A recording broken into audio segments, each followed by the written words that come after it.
अगदी बोटं चाटून पुसून खाल अशी कैरीची रेसिपी एकदा करा आणि वर्षभर खा. नमस्कार. डॅम्स किचनमध्ये मी दमयंती तुमच्या सगळ्यांचं मनापासून स्वागत करते. आता चटपटीत एक मसाला तयार करून घेऊयात. इथं मी 2 चमचे जिरे घेतलेत. आता हे जिरे जे आहेत ना ते आपण भाजून घेऊयात. आता हा आपला पदार्थ अगदी चटपटीत व्हायसाठी हा मसाला खूप गरजेचा आहे बरं का. मग जेवढे जिरे ना तेवढेच धने घ्यायचे. धने सुद्धा छान भाजून घ्यायचे. ताजा मसाला वापरायचा म्हणजे मग चव छान होते. आता लगेच एक चमचाभर कच्ची बडीशेप घेऊयात. बडीशेप सुद्धा छान भाजून घ्यायची आणि त्यानंतर 10-12 काळी मिरी घ्यायची. काळी मिरी सुद्धा याच मसाल्यामध्ये छान भाजून घेऊयात. आता हे सगळं साहित्य खमंग भाजलं की नाही, की या मसाल्याची चव खूप छान येते बरं का. कैरी आहे. कैरीचा आंबट गोड अगदी चटक-मटक करून खाल एवढा छान पदार्थ आणि एकदा केला की नाही, की वर्षभर कसा टिकवायचा ना, ते पण सांगते. आता हे कोरडं भाजून घेतलेले मसाले जे आहेत ना, ते आपण बाजूला काढून घेऊयात. गॅस बंद केल्यानंतर सुद्धा अगदी अर्धा मिनिट तरी का होईना मसाले कढईमध्येच ठेवायचे म्हणजे खमंगपणा आणखीन वाढतो. आता ही कढई परत ठेवूयात. हा चटपटीत मेथांबा करायचा म्हणून मी एक कैरी अगदी बाजूला ठेवली होती. तरी सुद्धा ती राहिली नाही. म्हणलं आता ती संपवायच्या आत पटकन करून घ्यावा. त्यातला एक तुकडा मुलांनी खाल्लाय, पण कैरी चांगली मोठी आहे. आता जेवढी आहे ना तेवढ्याचच मी साल काढून घेते. तुम्ही इथं तोतापुरी कैरी सुद्धा वापरू शकता बरं का. पण जेवढी कैरी आंबट असेल ना तेवढा हा मेथांबा छान आंबट गोड चवीला होतो. आणि वर्षभर कसा टिकवायचा ना ते पण सांगते. तर आता ही जी कैरी आहे ना ती आपण चिरून घेऊयात. छान उभे काप करून घ्यायचे. तुम्हाला हवं असेल तर लोणच्याला करतो तसे चौकोनी काप केलेत ना तरीही चालेल. पण हे असे केलेले काप दिसायला छान दिसतात म्हणून मी असे करून घेतलेत. अगदी जेवढे शक्य आहे तेवढे पातळ करून घेतलेत. एका कैरीचा मेथांबा आम्हाला 5 माणसांना 1 दिवस पुरला बरं का. पण तुम्हाला या प्रमाणात कितीही कैऱ्या घेऊन तुम्ही करू शकता. तर आता इथं जी आपण कढई ठेवली होती ना, ती आता तापत ठेवूयात आणि त्यामध्ये 1 चमचाभर तेल घालून घेऊयात.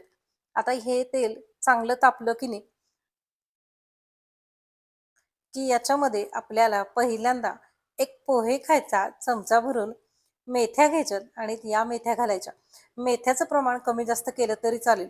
अजिबात कडू होत नाही. मेथ्या छान खरपूस तळल्या गेल्या, की अजिबात या मेथ्याचा कडवटपणा जाणवत नाही. आता तेलामध्ये छान मेथ्या आपण परतून घेतोय. हो, आता तुम्हाला म्हणल्याप्रमाणे कसा टिकवायचा ना, तर हे जे तेल आहे ना, ते आत्ता कमी प्रमाणात वापरले. हेच तुम्ही जास्ती वापरू शकता. तेल आणि मीठ प्रिझर्व्हेटिव्हचं काम करतं. म्हणून मग तेल जास्ती वापरलत ना, की झालं. आता इथं 1 चमचाभर हिंग घालून घेऊयात. हिंगसुद्धा छान तेलामध्ये परतून घ्यायचा. ही फोडणी जास्त झाली ना, तरीही चालते.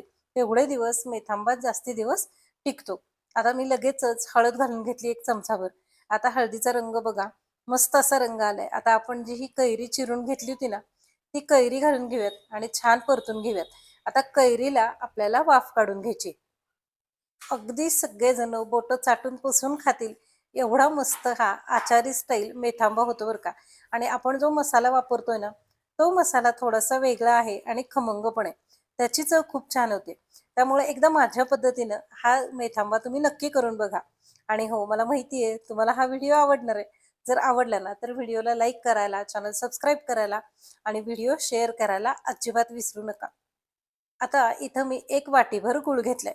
आता गुळाचं प्रमाण आहे ना, ते कैरीच्या आंबटपणावरती अवलंबून ठेवा. नंतर थोडीशी चव बघा. जर का खूप आंबट वाटलं ना, तर थोडासा गूळ वाढवलात ना, तरीही चालेल. मी इथं एका मोठ्या कैरीला 1 वाटीभर गूळ असं प्रमाण वापरलंय. आता गूळ छान वितळे तोपर्यंत हलवून घ्यायचा. आणि हो, आत्ता पिवळा दिसणारा रंग नंतर अगदी लाल भडक मस्त असा दिसतो. कसा? चला की सांगते. आता याला पाण्याचा वापर अजिबात करावा लागत नाही. आहे त्या कैरीचं जे पाणी असतं ना आणि हा गूळ, ह्या गुळामध्येच कैरी छान मस्त अशी शिजून येते. फक्त 1 मिनिटभर शिजवून घ्यायची. त्यानंतर चवीनुसार लाल तिखट घालून घ्यायचं. आता हे लाल तिखट जे आहे ना, ते मी मोठे 2 चमचे वापरले आणि 1 चमचाभर सेंधव मीठ घातलं. सेंधव मीठ वापरलं ना, की त्याचीही चव खूप छान येते बरं का. म्हणून सेंधव मीठच वापरा. आहा! आता बघा बरं रंग किती छान आला. आणि हा शिजला की नाही हे पण कसं बघायचं ना सांगते. तर हे बघा आता याचा रंग बघा खूप छान मस्त असा रंग आलेला आहे. आता आपण काय करूयात, तो आपण जो पहिल्यांदा मसाला तयार करून घेतला होता ना, तो मसाला आता इथं घालूयात आणि मस्त असं सगळं मिश्रण हलवून घेऊयात. 1 मिनिटभर आता आपल्याला ठेवून द्यायचंय. हा मेथांबा करायला ना अगदी 5 मिनिटं पुरेशी होतात. पण 5च मिनिटात वर्षभर टिकेल असा मेथांबा तयार होतो. तर वर्षभर टिकवण्यासाठी पहिली टीप, की तुम्ही त्याच्यामध्ये तेलाचा वापर जरा जास्तीचा करणार आहात आणि खमंग होण्यासाठी हा मसाला वापरणार आहात. दुसरी टीप म्हणजे पूर्ण गार झाल्यानंतर मगच आपण हा बरणीमध्ये भरून ठेवणार आहे. आणि आता तुम्हाला एक मस्त म्हणजे टिप सांगते, की हा व्यवस्थित शिजला हे कसं कळणार? म्हणजे खूप कच्चा पण नको आणि खूप अगदी पुढं जाऊन गिजगा पण नको. तर काय करायचं, अशी पळी बाहेर काढून घ्यायची आणि त्याच्या मधोमध अशी रेष ओढायची. दोन्ही बाजूला मसाला सरकला की नाही, की आपला मेथांबा तयार झाला. कशी वाटली टिप? पटकन लाईक करून मला सांगा आणि हो, कमेंट करून पण सांगा, की तुम्ही मेथांबा कसा करता? तर आता छान बुडबुडे आलेत. मेथांबा आपला तयार झालाय. बघा, अगदी 5 मिनिटात तयार झाला की नाही? मस्त असा हा मेथांबा आपला तयार आहे. आता गॅस बंद करून घेऊयात. हे बघा, अगदी जवळून बघा रंग आणि पातळपणा. आता काढून घेऊयात.